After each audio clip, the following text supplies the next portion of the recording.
नमस्कार। ID analysis, महिलाओं का कम मतदान किसे नफा किसे नुकसान में आपका स्वागत है। मैं हूं राजेश सक्सेना। मध्य प्रदेश की सभी 29 लोकसभा सीटों पर 4 चरणों में मतदान पूरा हो चुका है।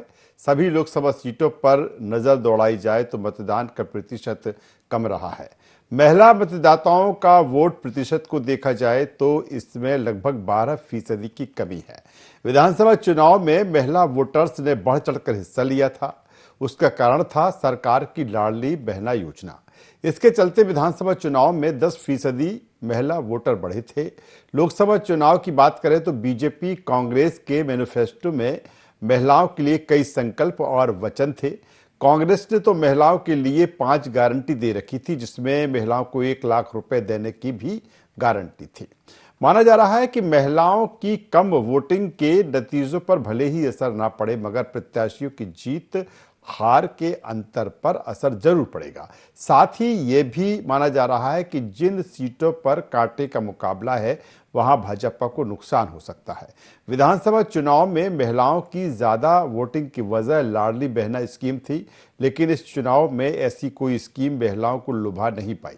कांग्रेस ने जरूर 1 लाख रुपए की गारंटी दी है, लेकिन वो इसका प्रचार प्रसार ठीक तरीके से नहीं कर पाई।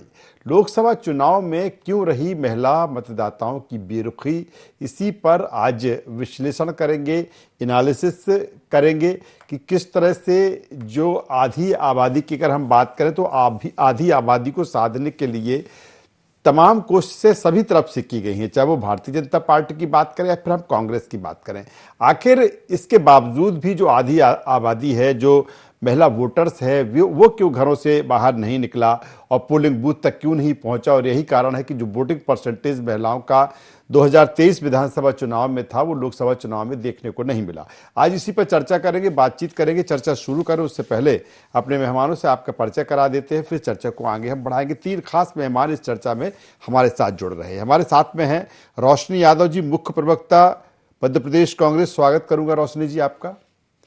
हमारे साथ में है डॉक्टर वाणी अहलुवालिया जी, media panelist, Bharatiya Janata party Madhya Pradesh. वाणी जी आपका स्वागत है। और वरिष्ठ पत्रकार देवदत्त दुबे साहब हमारे साथ जुड़ रहे हैं। देवदत्त जी, मैं आपका भी बहुत स्वागत करता हूं।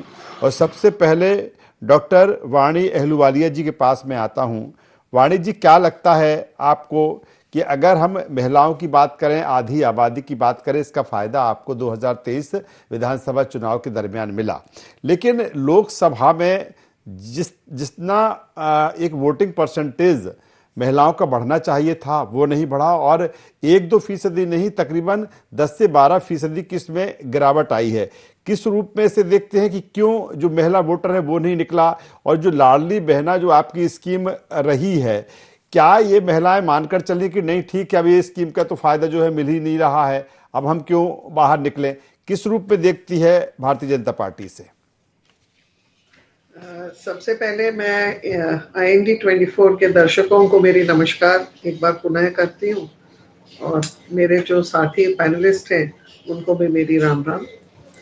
देखिए, हमको ये समझना है कि हारता हुआ जब चुनाव होता है किसी एक बड़े राजनीतिक दल के लिए, तो कुछ ना कुछ अब न्यूज में रहना है, तो कोई ना कोई ऐसा एनालिसिस, ऐसा विश्लेषण सामने प्रस्तुत करना पड़ता है जिसके ऊपर डिस्कशन की जाए। नहीं तो और तो कोई मुद्दे हैं नहीं इनके पास डिस्कशन। क्या अहलुवालिया जी, क्या मैडम आपको ये लग रहा है कि जो एनालिसिस और जो विश्लेषण कर रहे हैं इसकी कोई वो नहीं है इसकी, क्योंकि अगर 10 से 12% महिलाओं का वोट शेयर कम हो रहा है तो जाहिर सी बात है कि चिंता का तो विषय है। अभी 6 महीने पहले जब चुनाव होते हैं वही महिलाएं घर से निकल कर आती हैं। लोकसभा क्षेत्रों में है जी 10 से 12% का जो आपने दिया है, हाँ। वो 2-3-4 लोकसभा क्षेत्रों में, जबलपुर उनमें से है। और जहां ऐसा हुआ है वो भाजपा के गढ़ भी है, और उससे भाजपा को कोई फर्क नहीं पड़ेगा। ये नहीं बात है कि महिला वोटर्स नाराज हैं।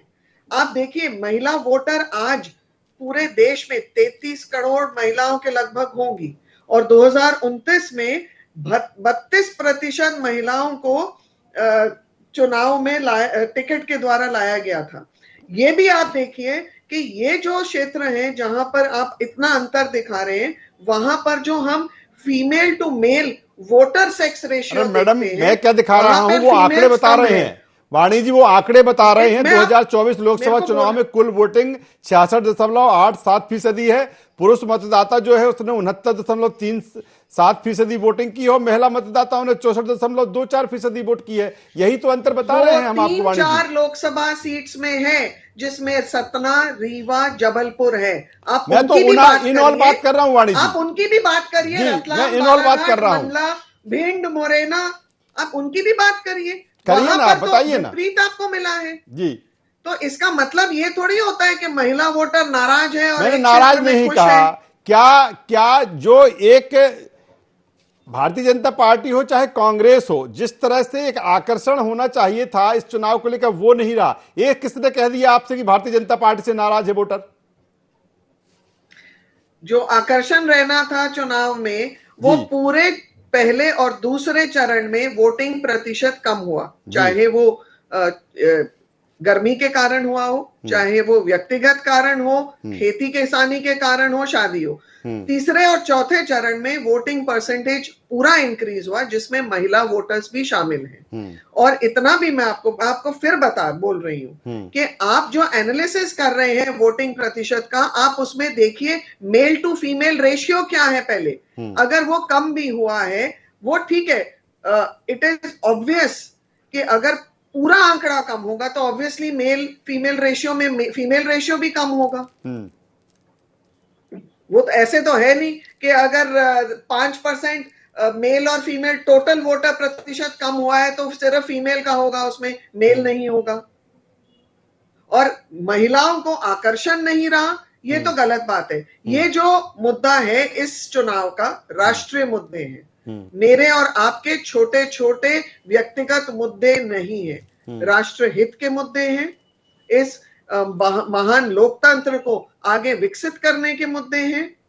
देश को आंतरिक और बाहरिक चलिए चलिए, सुरक्षा या तो के मैं इसी मुद्दे मुद्दे पर हैं। रहूंगा, इसी मुद्दे पर चर्चा करूंगा। वाणी जी आपसे सेकंड राउंड में जब आऊंगा, मैं रोशनी यादव जी के पास में आ जाता हूं। रोशनी यादव जी, जो सवाल मेरा भारतीय जनता पार्टी से वही कांग्रेस से है। आप भी कहीं ना कहीं 5 गारंटी लेकर आए महिलाओं के लिए और हर सभाओं में यह भी कहा गया, बाकायदा रटाया गया कि जैसे ही सरकार बनती है हम 1 लाख रुपए आपके खातों में आएंगे 1 जुलाई से। लेकिन उसके बावजूद भी मेरा सवाल इसी बात को लेकर है, ये चिंता का विषय भी है सभी के लिए कि जो महिला मतदाताओं का वोट जो शेयर है वो आखिर इतनी गिरावट उसमें आखिर क्यों आई है। तो मेरा सवाल इसी बात को लेकर कि क्या कांग्रेस भी बेहतर तरीके से जो प्रचार प्रसार करना चाहिए था इन चीजों का, जिससे कि एक आकर्षण बढ़े महिला मतदाताओं के बीच में, उसमें कांग्रेस पीछे रही है। और यही कारण है कि जो वोट परसेंटेज बहुत नीचे दिख रहा है महिलाओं का, वो एक वजह ये भी रही है उसमें। राजेश जी, सबको नमस्कार और मेरे पैनलिस्ट साथियों को भी नमस्कार। देखिए, आज मध्य प्रदेश में वोटिंग परसेंटेज को लेकर भी बड़ी गंभीर चिंतन, और ये कह सकते हैं कि ये दोनों ही दल और सबके लिए, क्योंकि जब एक वोटिंग परसेंटेज बढ़ता है तो बड़ी खुशी होती है, लेकिन जैसे ही घटने लगता है तो आरोप प्रत्यारोप भी शुरू हो जाते हैं। लेकिन मैं इस बात को धन्यवाद दूंगी और खुद को धन्यवाद दूंगी कि कांग्रेस प्रवक्ता के नाते मैं इस बात को स्वीकारती हूँ कि हाँ, हमारी जो महिला न्याय योजना हम लेकर के आए, या कांग्रेस का चुनाव प्रचार जिस तेजी से करना चाहिए था, लेकिन हम निरंतर करते रहे। लेकिन आपने देखा कि भारतीय जनता पार्टी के तरफ से, या आज जिस प्रकार से कांग्रेस के खातों पे पाबंदी लगा दी गई, ऐसे बहुत सारे कारण रहे। तो जिस प्रचार प्रसार के रूप में हमें बूथ बूथ तक जो महिला न्याय योजना को पहुंचाना था, शायद हम उसमें थोड़ा सा पीछे रहे, ये एक कारण हो सकता है। लेकिन हमें इस बात को स्वीकारना आता है। लेकिन मेरी बाणी बहन बहुत नाराज हो रही है, मुझे लगता है उनकी भी नाराजगी पार्टी में झलक रही है। तो खैर कोई बात नहीं। लेकिन आज मध्य प्रदेश में देखिए, ये सवाल भारतीय जनता पार्टी पे जरूर उठता है और मुझे लगता है इस बात से नाराज नहीं होना चाहिए, क्योंकि विधानसभा चुनाव में 2023 में लाडली बहना को ये जीतने का श्रेय दे रहे थे कि लाडली बहना का ऐसा जादू पूरे मध्य प्रदेश में चला कि महिला वोटर्स 10% और ज्यादा निकल कर आए और भारतीय जनता पार्टी की जीत विधानसभा में कराई और पूरा तख्ता पलट कर दिया।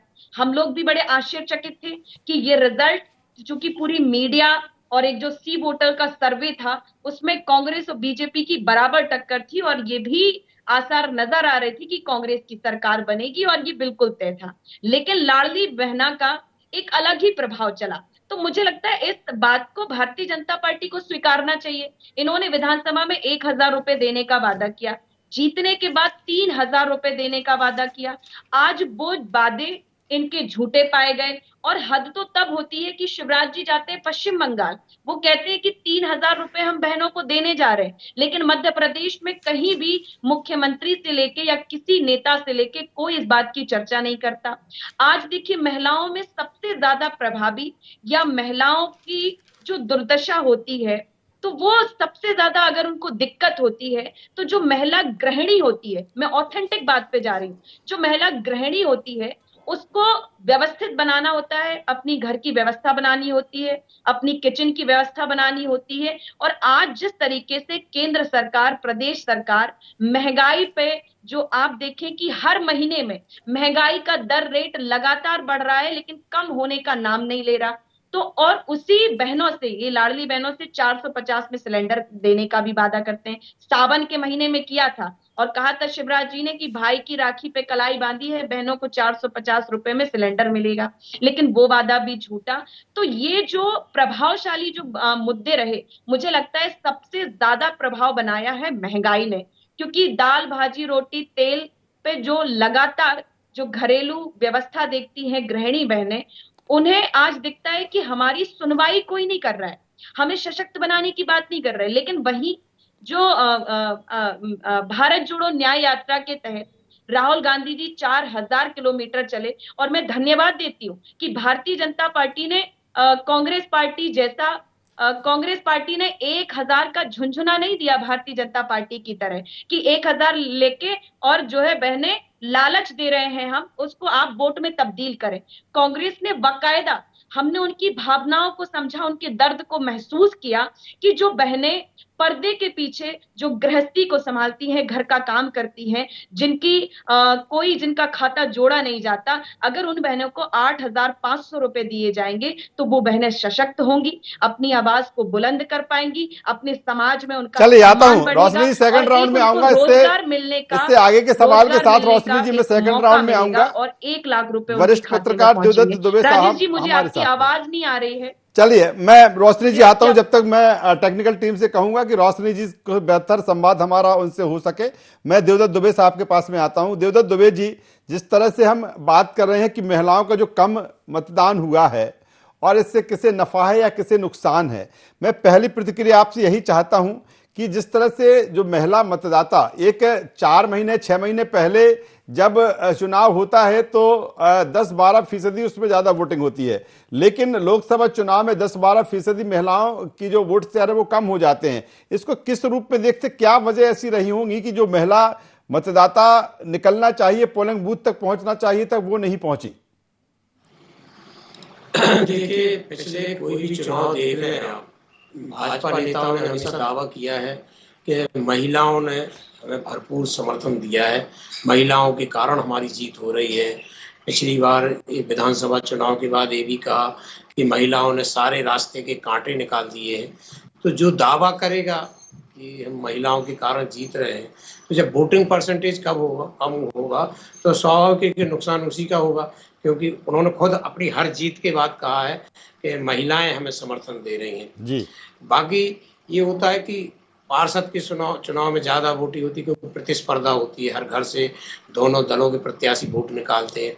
फिर विधानसभा में थोड़ी प्रतिस्पर्धा और कम हो जाती है, लेकिन लोकसभा की बजाय ज्यादा होती है और विधानसभा चुनाव में भारी मतदान हुआ था।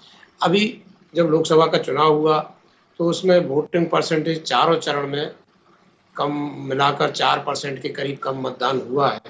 तो स्वाभाविक उसमें पुरुष मतदाता भी कम हुए, महिला मतदाता भी कम हुए, लेकिन महिला मतदाता जिस परसेंटेज में कम हुए हैं जी, वो वाकई में चिंता का विषय है कि जब हम आधी आबादी को साधने की बात कर रहे हैं, महिलाओं को 33% आरक्षण दे रहे हैं, उनको पर्याप्त चुनाव में हर जगह उनको मौके दिए जा रहे हैं और उनमें जागरूकता लाई जा रही है, तब उनका वोटिंग परसेंटेज बढ़ना था। और उस दौर में कम होना स्वाभाविक सबके लिए चिंता का विषय, आप हम के लिए भी, राजनीतिक दलों के लिए, प्रशासन, चुनाव आयोग, सबके लिए, क्योंकि अपनी भागीदारी जब तक महिलाएं सुनिश्चित नहीं करेंगी तो उनकी सत्ता में भागीदारी कैसे बढ़ेगी। जब उनकी जीत का श्रेय देते हैं लेकिन देवदत्त दुबे जी, दोनों का मैनिफेस्टो अगर हम देखा जाए, चाहे वो भारतीय जनता पार्टी का मैनिफेस्टो या फिर कांग्रेस का हो, दोनों में आधी आबादी के लिए तमाम सारी घोषणाएं उसमें थी, तमाम सारी उसमें चीजें थी। अगर मध्य प्रदेश के पॉइंट ऑफ व्यू से हम बात कर रहे हैं तो लाडली बहना एक बड़ी स्कीम, जिस तरह से जिसका फायदा भारतीय जनता पार्टी को 2023 विधानसभा चुनाव में मिला, इसके अलावा भी कई, चाहे वो केंद्र से रिलेटेड हो या राज्य से रिलेटेड हो, तमाम सारी योजनाएं थी। कांग्रेस ने भी 5 उसमें गारंटी दे दी थी और 1 लाख रुपए हर साल देने की बात की थी। इसका भी असर नहीं पड़ा क्या? इसका बेहतर तरीके से जिस तरह से प्रचार प्रसार होना चाहिए वो नहीं हुआ? ये जनता तक ये चीजें, ये महिलाओं तक ये चीजें नहीं पहुंच पाई? बिल्कुल, जो उफान था विधानसभा चुनाव में लाडली बहना का, वो लोकसभा चुनाव में नहीं दिखा। वो उफान, उस तरह का प्रचार प्रसार।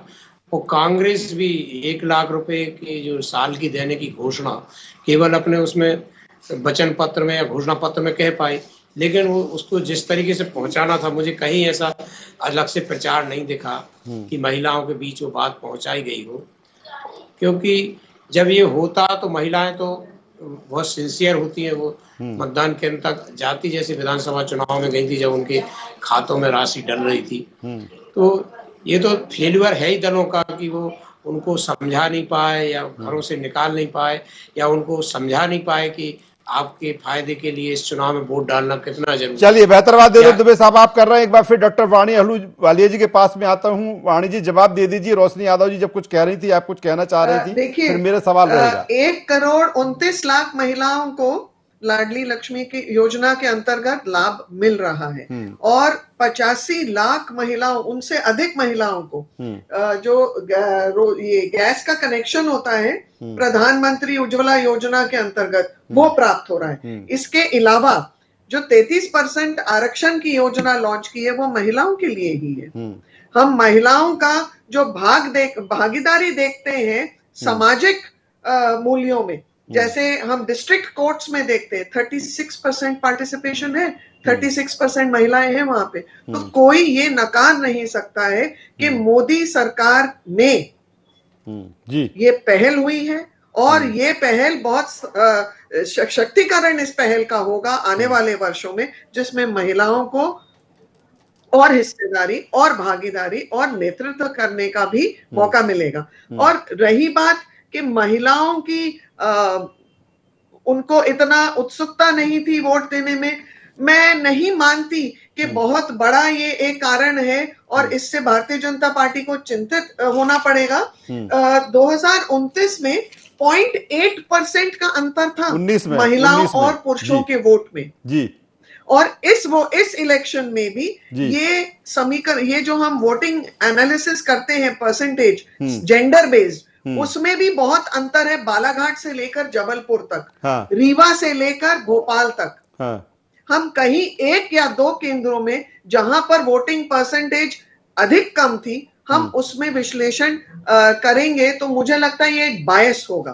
और मैं एक जवाब देना चाहती हूं मेरी कांग्रेस प्रवक्ता को कि ये पहली बार नहीं है कि भ्रष्टाचार के आरोप में कुछ ऐसे कदम उठाए गए हैं ईडी या सीबीआई से। आपको ध्यान नहीं होगा शायद, पर मैं आपको ध्यान दिला देती हूं कि कांग्रेस को जो ये इनकम टैक्स के आए थे नोटिसेस, 8 या 9 नोटिसेस थे और वो किस वर्ष के थे, आप उस पर ध्यान दीजिए। ये अभी तत्कालीन नहीं थे, उन्होंने शायद 2014 के पहले के कुछ नोटिसेस का जवाब नहीं दिया था। और जो भ्रष्टाचार है पूरे अलायंस जो है आपका, उसमें 2G, कोयला, कॉमनवेल्थ, ये सब घोटाले 25 वर्ष पुराने हैं। 1997 में चारा घोटाला आपके लालू प्रसाद यादव के ऊपर था आरोप और तब से वो केस चल रहा था। मायावती को 2005 और 6 में, टीएमके को 2007 में, मुलायम सिंह का डिस्प्रोपोर्शनेट एसेट्स का केस 2004 से। ये सब जितने भी केसेस हो रहे हैं और जो आ रहे हैं, जिसका उपयोग आप राजनीति में करना चाह रहे हैं एक सिंपैथी के लिए, ये बहुत पुराने हैं, 25 साल पुराने हैं। और रही बात यानी भारतीय जनता पार्टी ये मानती है, थे, आप उनके ऊपर भारतीय जनता पार्टी ये मानती है वाणी जी कि जो 10 से 12% महिला मतदाताओं का वोट परसेंटेज कम हुआ है उसके लिए कोई ये चिंता की बात नहीं है, ये सामान्य चीज है। ये भारतीय जनता पार्टी मान रही है। चीज नहीं है। देखिए, जब वोट डालने अगर जनता नहीं जाती है तो election commission, Congress party, Bharatiya Janata party और जो भी जिम्मेदार राजनीतिक दल है वो लोग अपने अपने प्रयासों से लोगों को इसमें सचेत करते हैं। ये राष्ट्र धर्म है। हमें 5 साल में एक बार अगर वोट डालने जाना है, हमें अगर अपने नेतृत्व को चुनना है, हमें अगर देश के किस पहिए पे हमको डालना है, इसका नेतृत्व कहां लेके जाना है देश को, हम क्या अपने लिए चाहते हैं। चलिए मैं रोशनी जी के पास में आ जाता हूं, रोशनी जी के पास में आ जाता हूं। इससे आगे को लेकर रोशनी जी, जिस तरह से अगर देखा जाए 29 सीटें जिनका जिक्र हम कर रहे हैं कि वोटिंग परसेंटेज महिलाओं का कम हुआ है, अगर कांग्रेस की बात करें तो कांग्रेस लगातार ये कहती रही है कि नहीं, हम 12 से 15 सीटें पर हम फाइट कर रहे हैं, हम जीत रहे हैं। अगर ये जो वोट परसेंट, वो दोनों के लिए चूंकि ये फैक्टर है, न केवल भारतीय जनता पार्टी बल्कि कांग्रेस के भी लिए है, तो क्या कांग्रेस के पॉइंट ऑफ व्यू से देखें, अगर ये वोट परसेंटेज कम हुआ है तो क्या लगता है कि कांग्रेस की जो एक स्ट्रेटेजी, एक रणनीति रही है, कहीं ना कहीं वो भी इफेक्ट इससे करेगी और जिन सीटों का दावा आप कर रहे थे उसका असर इसमें भी पड़ेगा? ये भी एक चिंता का विषय कांग्रेस के लिए है। देखिए, चिंता का विषय तो सबके लिए है, क्योंकि अगर हम जब आधी आबादी को आगे बढ़ाने की बात करते हैं तो एक पुरुष को आगे बढ़ाने के पीछे एक महिला का हाथ होता है, और जब एक महिला आगे बढ़ती है तो एक पुरुष का हाथ होता है। तो मुझे लगता है ये सबकी चिंता का विषय है। लेकिन चूंकि जिस तरीके के आंकड़े गिना रहे थे तो मुझे लगता है कि नजर डालनी चाहिए। देखिए, दमोह में -24% वोटिंग रेशियो कम हुआ। रीवा में ये सामान्य नहीं है, 21%। खजुराहो देख लें, जहां से इनके बीडी शर्मा जी चुनाव लड़े, प्रदेश अध्यक्ष, 90%। सीधी आप देख लें, 90%। होशंगाबाद 18%। और ऐसी कितनी लोकसभा गिनाई जाए, तो ये सामान्य घटना नहीं है। इससे साफ साफ ये झलकता है कि जिस प्रकार से भारतीय जनता पार्टी मुद्दा विहीन होकर, आप देखिए कि जब ये दूसरे चरण के चुनाव की स्थिति प्रारंभ हुई प्रचार की, तो मोदी जी के वक्तव्य बदल गए, वो हिंदू मुस्लिम मंगलसूत्र पर आ गए। तो इस तरह की जो भाषण का स्तर ही लगातार ये गिरता गया जो स्तर, तो मुझे लगता है कि महिलाओं ने इस बात में बहुत रुचि नहीं ली, और ये कांग्रेस के लिए भी चिंता का विषय है। लेकिन लगातार हमने ये प्रयास किया और झूठे वादे में विफल अगर कोई हुआ है तो वो भारतीय जनता पार्टी हुई है। और अगर इस परसेंटेज जो कम हुआ है इसका भुगतान भी भारतीय जनता पार्टी ही करेगी, कांग्रेस पर ये इल्जाम नहीं आएगा। अब ये जो भ्रष्टाचार की, करप्शन की बात कर रही थी मेरे बीड़ा बहन जी, तो मैं इनसे पूछती हूँ, आज भारतीय जनता पार्टी आरोप लगाती है अजीत पवार जी पे, 70,000 करोड़ का घोटाला करते हैं, चाहे वो हेमंत बिस्वा हो, सुवितेंदु जी हो, घोटाले की बातें करते हैं, और जब वो आपकी पार्टी का दामन थामते हैं तो ये भारतीय जनता पार्टी का कौन सा चरित्र है, या देश में आप कौन सा संदेश दे रहे हैं कि जो आपकी पार्टी का दामन थाम लेता है उसके सारे केस दब जाते हैं, सारे केस निरस्त हो जाते हैं। तो मुझे लगता है ये दोहरा चरित्र चलिए वक्त की चूंकि कमी है, देवदत्त दुबे साहब के पास में आऊंगा फाइनल कमेंट्स को लेकर, और महिलाओं को सशक्त बनाने के लिए। देखिए राजेश जी, आज महिलाओं के साक्षरता का स्तर भी ये 20 सालों से भारतीय जनता पार्टी है। मैं देवदत्त दुबे साहब से फाइनल कमेंट्स लूंगा। देवदत्त दुबे साहब, ठीक है, जिस तरह की जो चीजें हुई हैं, वोट परसेंटेज कम हुआ है और हम नफा और नुकसान की बात कर रहे हैं, हम ये भी बात कर रहे हैं कि किससे इसको फायदा होगा, किसको नुकसान होगा। अगर हम भारतीय जनता पार्टी के पॉइंट ऑफ व्यू से देखें, क्योंकि वो क्लीन स्वीप की बात कर रही थी, इसका कितना असर आप देखते हैं? सीटों पर नहीं तो क्या ये मान लिया जाए कि जो वोट परसेंटेज की गिरावट आई है, मार्जिन इसमें जीत का कम हो जाएगा, या फिर कई सीटें जिनको हम लगातार ये कह रहे थे कि 2-4 सीटों को लेकर लगातार एनालिसिस चल रहा था कि चाहे वो झाबुआ की सीट हो, सीधी में भी कम वोटिंग परसेंटेज हुआ है, या फिर हम राजगढ़ की सीट की हम बात कर लें, तो किस तरह से इसका इम्पैक्ट देखते हैं देवदत्त दुबे साहब? क्या ये कम वोटिंग महिला मतदाताओं की कम वोटिंग का असर किस तरह से पड़ेगा? देखिए, मैंने पहले कहा था, यदि आप यश के भागीदार हैं, यश लेते हैं, तो कभी ना कभी अपयश के लिए भी स्वीकारना चाहिए। भाजपा हमेशा जीत को पिछले 2 दशक से महिलाओं की जीत बताती रही है, तो स्वाभाविक रूप से यदि परसेंटेज कम होगा तो उसको कष्ट होना चाहिए कि क्यों हुआ कम, क्योंकि तो महिलाओं के जीत में बहुत बड़ा योगदान मानती रही। और यदि जो सीटें कड़े मुकाबले में है, जैसी कुछ सीटों की लगातार पत्रकार रिपोर्टिंग कर रहे हैं, तो वहां यदि उनका वोट परसेंटेज महिलाओं का ज्यादा यदि वो कम होता है तो उनको बड़ी मुश्किलों का सामना करना पड़ सकता है। देखिए, प्रदेश में जो है कांग्रेस को खोने के लिए कुछ नहीं था, उसकी तो एकमात्र सीट थी छिंदवाड़ा, 28 सीटें भाजपा की थी। तो जो जितना ऊंचाई पे होता है उसी को नीचे आने का डर रहता है। तो इस समय चुनौती भाजपा के पास ज्यादा है, क्योंकि उसने 29 का टारगेट रखा है और उसकी 28 सीटें वर्तमान में थी। तो यदि कुछ नुकसान होता है तो उसके लिए बहुत बड़ा वो होगा कि जब उसने 29 से 29 जीतने का टारगेट रखा था उसकी कम हो। तो जो डर है या जो चुनौती है वो भाजपा के पास है। कांग्रेस तो यदि आज 1 सीट है, कल 2 आ जाए तो उसकी उपलब्धि मानी जाएगी कि वो 1 से 2 पे पहुंच गई, 3 आ जाए तो और बड़ी उपलब्धि। तो ये होता ही है राजनीति में, जब आप लगातार जीतते हैं, ज्यादा जीतते हैं। तो चलिए, बेहतर बात दे दो दुबे साहब, आप कह रहे हैं कि आधी आबादी को आप कम नहीं आंक सकते, और यही कारण है कि जो बात चल रही है इस बात को लेकर कि आखिर जो वोट परसेंटेज महिला मतदाताओं का गिरा है वो किस तरह से किसको नफा और किसको नुकसान देखा। लेकिन इस तमाम सारी चीजें तो 4 जून को मालूम पड़ेंगी जब इसके रिजल्ट्स आएंगे। लेकिन कुल मिलाकर जो गणित है, जो अंक गणित है, ये दिखाता है कि कहीं ना कहीं महिला वोटर्स की जो एक कह सकते हैं कि जो एक रुचि होना चाहिए इस चुनाव में, वो कम दिखी, और यही कारण है कि ये वोट परसेंटेज गिरा है। तीनों मेहमानों का यहाँ पे मैं धन्यवाद करता हूं, शुक्रिया करता हूं। तो जिस तरह से जो आधी आबादी है और आधी आबादी पर फोकस सभी का रहा, चाहे वो भारतीय जनता पार्टी हो या कांग्रेस हो, लेकिन आधी आबादी जिस तरह से घर से निकलकर मतदान केंद्र तक पहुंचना चाहिए था, जितना वोटिंग परसेंटेज होना चाहिए था, वो नहीं हुआ।